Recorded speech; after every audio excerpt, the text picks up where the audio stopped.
जी चंदूबम बोले। जी।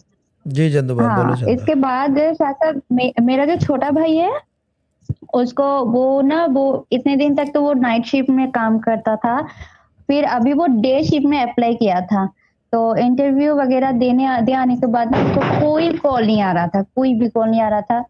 तो उसने पहले वो बैठ के आपकी बयानें सुनी पूरा। सुनने के बाद फिर वो भी बैठा इस मनीदम में।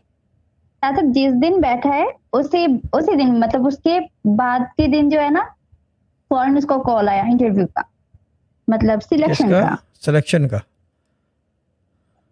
हाँ, सिलेक्शन का, जॉब के लिए। दैट्स डे की गुड। जो जॉब है, उसके लिए उसको सिलेक्ट कर दिया है। इसका कॉल आया उसको। हेलो। जी बाजी। जी बोलो जी बोलो। चंदू बोलो जी। चंदा। जी।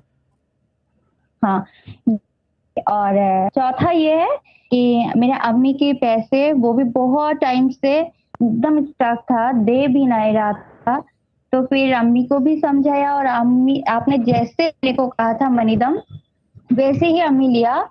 और लेने के बाद जब लेना खत्म हो गया ना मनीदम, इसके फौरन बाद ही अम्मी की भी 20% पैसे देना शुरू कर दिया। मतलब पहले वो 20% पैसे दिया, पैसे देके कहा कि बाद में और भी दूंगा, जो दे नहीं रहा था।